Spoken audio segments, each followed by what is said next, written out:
So this is an old horse racing track where the famous Australian horse Phar Lap was trained. This was a horse that was bought cheap based on its pedigree. So I thought this was a good spot to start the next video, because just through those trees is the shipping container that's brought the latest boat for the channel over. So I have a bit of a gap in my current boat collection. The Moth's fantastic, but it is it suits like a certain window of conditions, and it's also quite complicated because you've got so many things under so much load all trying to work together. Yeah, all my friends sort of sail boats that are pretty simple, like monohull, one sail, no trap. And I've often thought, imagine if I had something like that, I'd be able to just go sailing. So this boat that I'm going to collect was advertised on Facebook for free for ages, and no one wanted it. And then my friend who owned it messaged me and he's like, if you want it, take it, because it's going to go to the tip otherwise. He was moving houses and needed it gone ASAP. Unfortunately, the main problem was the boat was on the other side of Australia, which is 3,500 kilometres away, and getting it here was going to be a bit of a challenge. Yeah, I've only seen this type of boat twice in my whole life, and it's been kind of on the bucket list to give it a crack, and now that I've got one for free, let's go have a look at it and see what we've got. Yeah, this one's definitely got some pedigree. It won the Nationals in 2010, so I'm getting it cheap, just like Phar Lap, who trained on this very bit of track.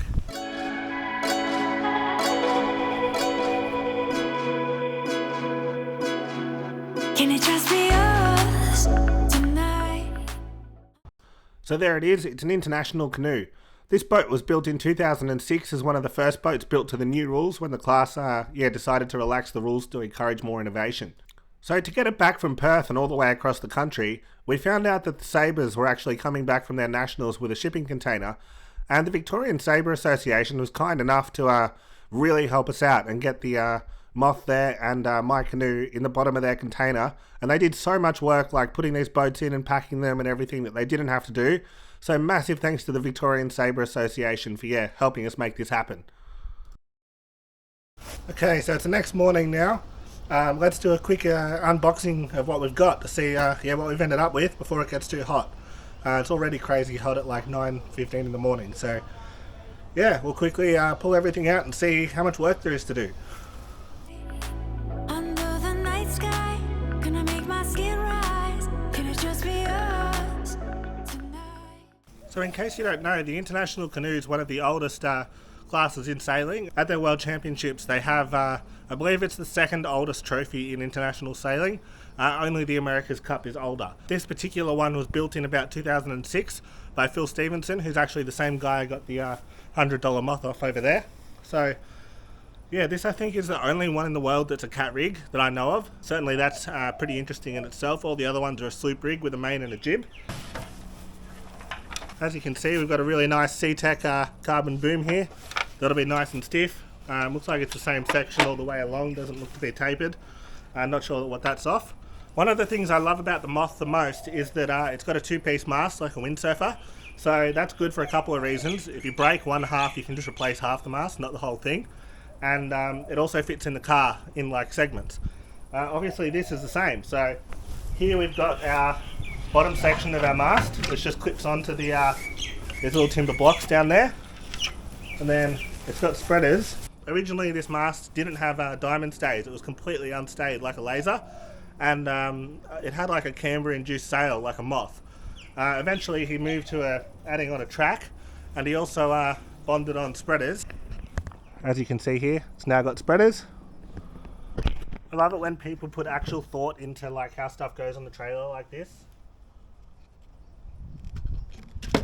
Unflip that from there, unclip.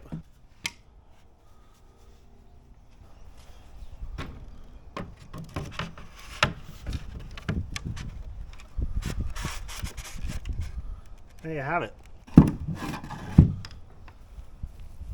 How good is that? It also reminds me of like a fin mast or maybe an OK Dinghy.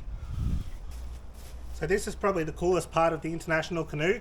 Obviously with most boats you can either hike or trapeze off the side to get more power. This actually has a plank, so it's kind of like hiking, but you get more leverage than you would if you're trapezing. Yeah, not many boats use a plank. I've never sailed with one, so let's put it in and see what it looks like.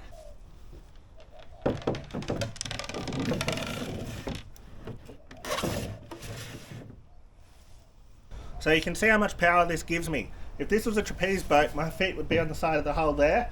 I'd have a wire coming from the mast to my harness, and effectively that's how much power I get. With the plank, I get to be with my feet there, and I am out here, which is properly insane. So then to tack or jibe, somehow I've got to scooch my way in here, and then I believe you stand in this area there, grab the white thing, throw the plank across, and then you climb out the other side without capsizing somehow. Okay, so let's have a look at our center board. Any board that comes in a cover has to be good. Wow, look at that. It is incredibly light. It's full carbon. That is very cool. Obviously the centerboard case is just in front of the plank here, so that goes there.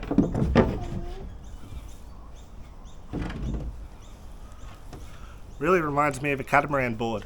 It's not far off like an old A-class straight board out of, say, a Flyer 1.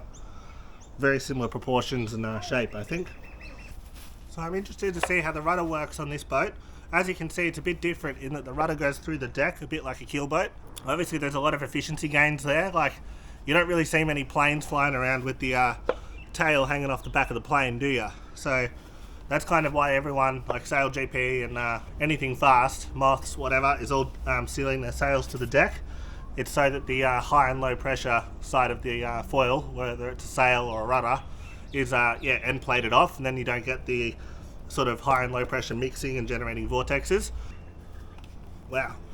So as you can see, the tiller goes through this cassette like so, and then the cassette just drops through the boat, and then when the boat's not on the grass, so you see this will be able to stay still, and the rudder can turn below the boat.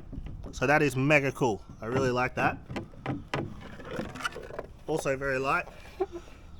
Again, about the size of a catamaran foil, so shows that it's fast. So let's have a look at the sails. I believe this sail was the first sail, and according to my internet stalking skills of old blogs, I'm pretty sure this was the sail that was originally like a pocket luff, like a moth, and then it was converted to have the bolt rope later on, possibly when the diamonds are added, but we'll figure that out later. So yeah, let's see what we have ended up with. Do you believe in magic? Comes from the inside. Do you believe in magic? Comes from the inside. So look at that, we've got 2 sails in 1 bag. That's always a win. So we'll unroll this one because it's on top.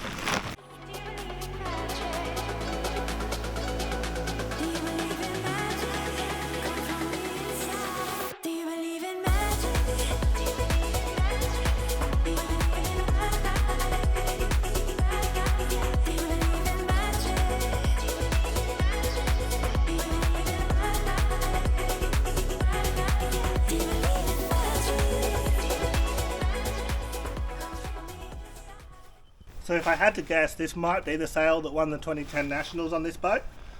This is interesting, I haven't seen that for a while. I remember they used to add like these carbon tapes to sails to increase stiffness down the leach. So I used to sail a 12-foot skiff that had these, and yeah, that was a pretty cool boat. So it doesn't surprise me because I believe Gummel Sails, who made this, is involved in the 12s. And yeah, that's pretty cool technology. So that stops the leach stretching out under vang loads and stuff. So this sail looks pretty good, still definitely serviceable for training and stuff, particularly because I'm likely to fall through it while I'm getting the hang of that plank. So yeah, let's put it away and see what else we've got.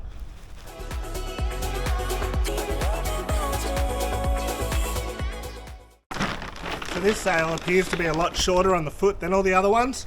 It does look to be in amazing condition. I did hear that one of these sails is almost brand new. So yeah, let's unroll it and see what it is.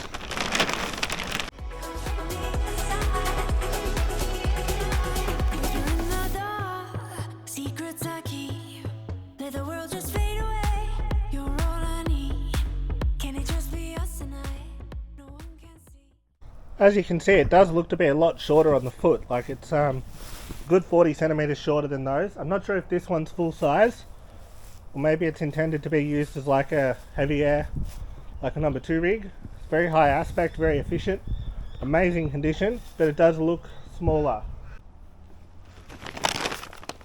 So this is another sail from Scott Sails, the same place where this came from. I'm going to unroll it on top of that one to see if I can pick any differences. You might trust tonight, it's yours to keep. Let's fall in love tonight. In the right place, at the right time. So as I suspected, that sail we unrolled first is a little rig. This one is a lot longer on the foot, so it'll be a full-size sail. You can see a lot more area up through the back of the sail here, and it'll also probably be cut a bit deeper to be more all-round performance, whereas the other sail will be flatter because when it's windy you don't need as much depth in your sail. So that's awesome. Both look to be in brand new condition. What a win. Like, I should be able to take both of these sails to the World Championships without having to go through the process of developing more sails, and then I can use that other one from the 2020 Nationals as my training sail. So stoked with that. These sails look awesome. They look like a sort of 12-foot skiff sail. Wouldn't surprise me if this sailmaker's also involved in that class, being in Sydney, and just the way the head is and everything looks very skiff-like. So what a win, like a crispy brand new. So while this boat does need a little bit of work to get back on the water, it's nothing too serious, and there's so much to unpack here going forward. It's just perfect for the channel. So there's even a free 20-page PDF available online about how to build one, written by Phil Stevenson.